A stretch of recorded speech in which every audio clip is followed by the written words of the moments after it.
The S25 series as a whole is a step in the right direction from Samsung.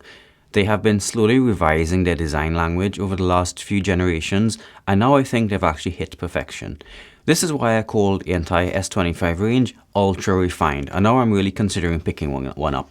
Let's just start with the size and weight of these devices, because for the first time, the S series can really be defined as one cohesive phone design with modifications for different specialties. So the S25 Ultra obviously is the flagship, and like any flagship, they've just stuffed everything possible in there. It has the best cameras, the biggest and brightest display, and of course the S Pen, which unfortunately have removed the Bluetooth functionality from. Now, a lot of people are mad about this, and I'm also a bit disappointed because I thought it was quite a useful feature. But this is how companies make decisions on what to include and what to exclude. You know those little terms of services that you sign when you first start using a phone? Well, that's where you allow companies to get automated feedback on the phone features that you are using. So this is nothing but Samsung deciding that they can save a bit of money by removing a feature that I guess a lot of people just didn't use. So this is not a case of like removing the headphone jack to try to sell more wireless headphones or removing the health sensors to try to sell more smartwatches. Honestly, most people don't use half the features that modern smartphones come with. So as much as tech fans like you and I don't like it, removing Bluetooth from the S Pen probably isn't going to hurt their sales very much, and Samsung is a business after all.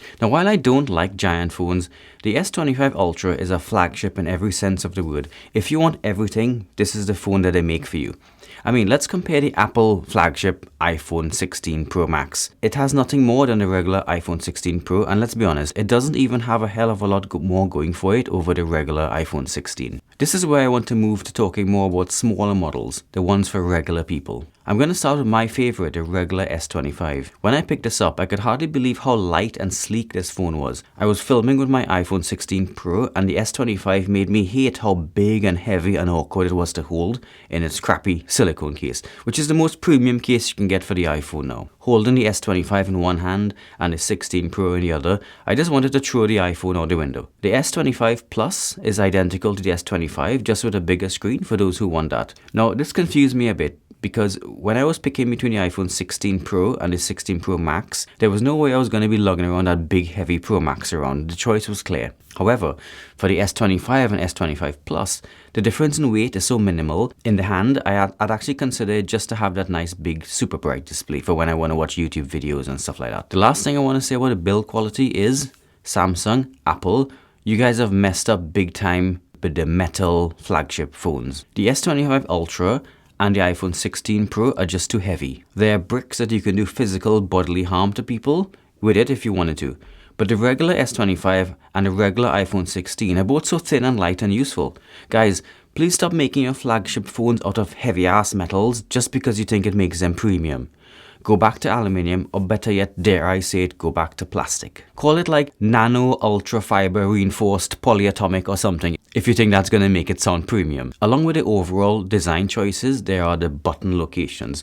So on the Samsung phones, we have two buttons. Now I say two buttons. I know the power button and then you have volume up and down, but the volume up and down is one button, so I'm saying two buttons. Most important is they're placed on the same side. This is really important because when you have buttons all over the place, iPhone, you start to press all kinds of things when you don't want to, even just picking the phone up off a table. Trust me, this becomes annoying really fast. All the buttons that you need are there and nothing else. So Samsung learned from putting that Bixby button that nobody wanted, and they have not made the same mistake since. Which brings me to the displays. Samsung invented the curved display and went super curved with it at first. Absolutely nobody liked it, but they couldn't just cancel it because that would make them look stupid. So over the years, they've been making the displays flatter and flatter until now every S25 series phone has a flat display. This makes the phone so much easier to use, saves space, reduces complexity, makes screen protectors easier to apply, and so many other benefits. I'm so happy for this change, and I think that this has contributed the most to me liking the S25 series so much. Now, the one thing I still don't like about Samsung is their terrible UI.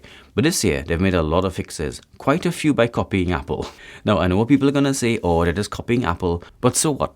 So what? As long as they're copying the good things for once, I'm okay with that. When they copy things like removing a headphone jack, that's when I get annoyed. I'm just glad for once they're copying the good things. The new quick settings panel looks just like an iPhone quick settings panel now, and I like that. I'm not a massive fan of the dynamic island replacement on the bottom, but it's interesting and I'm willing to give it a try. It might be a really good thing to be able to access a bunch of currently occurring actions on the lock screen like that. There isn't much about the S25 series I don't like, but one big thing is the color choices, basically because they all suck. I'm not gonna lie, when I was in the store, I could barely tell one color from the other. I couldn't even find the black one, which obviously is the one that I'm going for if I buy one. I had to ask for it, and then someone took me over to this slightly grey thing that I was looking at before. Samsung, Apple, if you want to charge so much for your phones, give us more color choices, please. And do some collaborations, like get Iron Man or on the back, or Wonder Woman or something. People love that stuff. Finally, do better with your cases, please. The ones I saw in the shop looked terrible, but I do have to say, props to the Crocs collaboration. Even though it's not for me, that thing looks really spectacular. Okay, that's it for now. The S25 series this year is the best that Samsung has ever offered. If this video does well, I'll get one to review. Let me know which one is your favorite down in the comments.